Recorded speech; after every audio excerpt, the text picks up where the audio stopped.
asked Kyle Shanahan question. I don't know. I was sitting there. I didn't plan on doing this, but everyone was like asking stories about Bobby Turner, and it was kind of annoying me because it's like, hey, wait a second.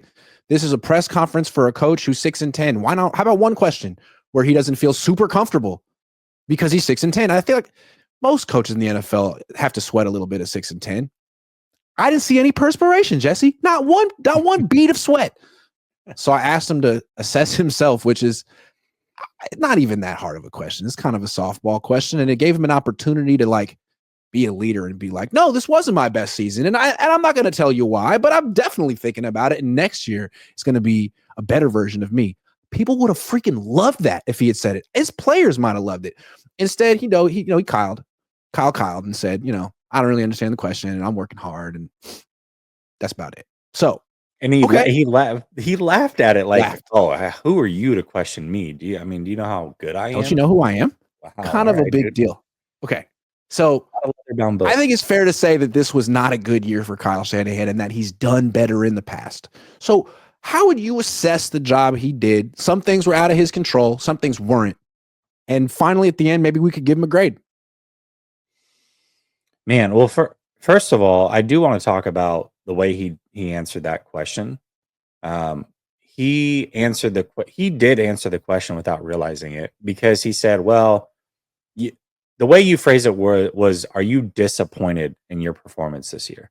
And he laughed. And then he said, well, I'm disappointed in a lot that's happened around this team, the results, and I'm responsible for everything. So take that how you will, or something along those lines. But that's basically him saying like, yeah, I am disappointed because I'm disappointed in the results. And if I'm responsible for everything, then you're disappointed in your performance, I guess, even though you answered it a little bit strange. So kudos to him for saying he's responsible for everything, I guess. As far as how would I assess him? I mean, gosh, I feel like there are times where Kyle Shanahan really starts to turn a corner. And there was a point this year where he took some blame. And it was like the second time that I can actually remember him being like, yeah, that was me. That was my fault. And I'm like, gosh, I don't know. Like maybe he is starting to figure it out. And then he came out after the Bills game, remember, and was super humble. It's like, gosh, he really might be changing. And then it's like you have all these things that happen with the team that he's so responsible for. I mean, George Kittle himself said that I think it was George Kittle that said that team resembles Dan Campbell, like that they exude Dan Campbell. Mm-hmm. And that's also the 49ers. They exude Kyle Shanahan. Mm-hmm. Kyle Shanahan often likes to skirt responsibility, at least publicly. Mm-hmm. And his team also likes to skirt responsibility, at least publicly. Mm-hmm. This is a team that is arrogant at every turn. And even down the stretch, you've got Jawan Jennings being very arrogant after that game. Like, oh yeah, look at, I took that DB and ran him into the ground and all these other things. And so because of all the almost not off the field issues, but just some of the sidebar things that have happened from training camp all the way through now, from the way that this team has spoken, from the sideline incident with Debo and the special teams, to the players not being signed on time and not being in camp, to the short situation, to everything. D, I have to give him a D. And those are the things that I'm looking at. Like, a lot of teams don't win. It happens. But is the team showing fight? And does it look like they are really dialed in at the very least? Some teams don't show fight and they don't show that they're dialed in. The 49ers have shown fight. Like, I'll give him credit for that. But man, they don't seem like they've been dialed in from day one of training camp. And I think that much is pretty clear at this point. I agree. I think D's a fair grade because, like, there have been moments where he has put the team in position to win, and frankly, Purdy's blown it. I mean, week 3 against the Rams, he had Ayuk open. Wasn't it Ayuk open deep over the middle, and Purdy didn't throw the ball? Yeah. He dialed up that long play for Ronnie Bell that he dropped. Like, he's had moments where you could say, all right, well, he did his job here, and his quarterback simply let him down. And there's something to be said about that, because without Christian McCaffrey carrying everything, they needed Brock to be the man this year, and he wasn't.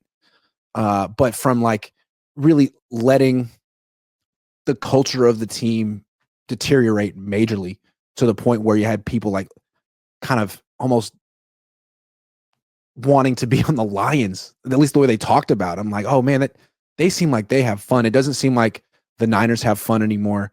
It doesn't seem like his offense, his scheme, which is the main reason he's the head coach in the NFL. It doesn't seem like his scheme's quite as effective as it used to be, which might be an understatement. I mean, the red zone in particular is not good. Yeah, I mean, I of all the coaches who didn't get fired this year, it's hard to name one who did a worse job.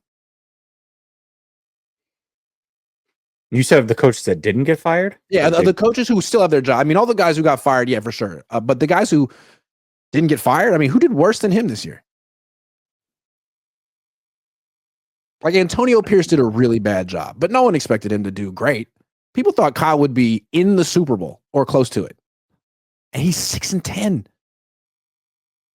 Grant, at the beginning of the season, they were favorites in every game. Remember? Everyone. They would literally every game, and they were Super Bowl favorites in the NFC and maybe even the NFL. I don't remember the odds between them and the Chiefs, but like they were the favorite. And every week, even up till this last week, it was like, oh, they're only a 3.5 point underdog after everything we've seen.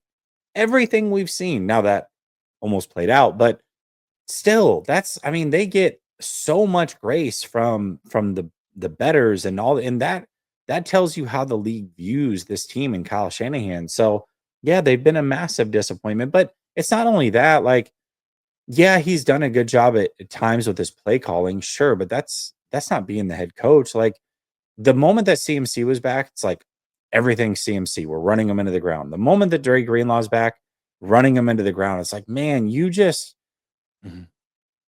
so many bad decisions, man. Even this last week where you're down, Moody's clearly got the yips, and you run him out there for a 58-yarder. Dude, the Moody thing alone, dude. How do you let a kicker have this kind of a negative impact on it's the easiest position to replace. How do you do this? And I feel like you're losing confidence from your players when you stick by this guy.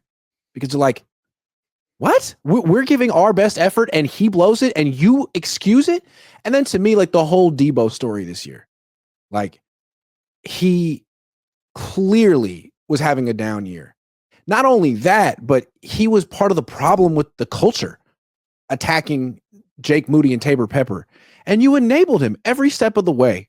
You made excuses for him. You kept feeding him the ball when it was clear from a pure football perspective, the offense would be better with less Debo, not more Debo. And then finally in week 17, he gives Debo 1 target and Pearsall 10 and it works. And Pearsall looks good. And there's like so many examples. Pearsall not playing until the very end. D. Winters not playing over Devondre Campbell all season. I mean, and on and on and on and on and on. Like, what is that stuff?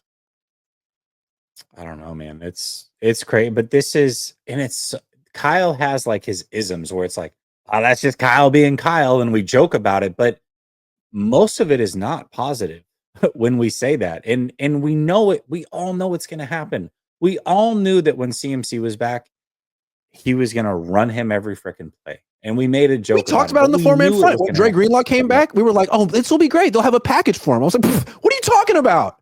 Never. No. I don't know, man. It's frustrating. It's frustrating as a fan, for sure. It's frustrating. The one thing, though, that's nice about Kyle Shanahan is that he's so predictable. Like, he doesn't really throw you off. He doesn't do things that make you question whether you know him. It's like, nah, man, you're entering year 9. I've known you for almost 10 years of my life. I know what you're going to do. So at least there's that. He's consistent. Why did Kyle Shanahan call 16 straight passes in the second half against because he's Kyle Shanahan. What are you talking about? He'll do it again. He'll do it again.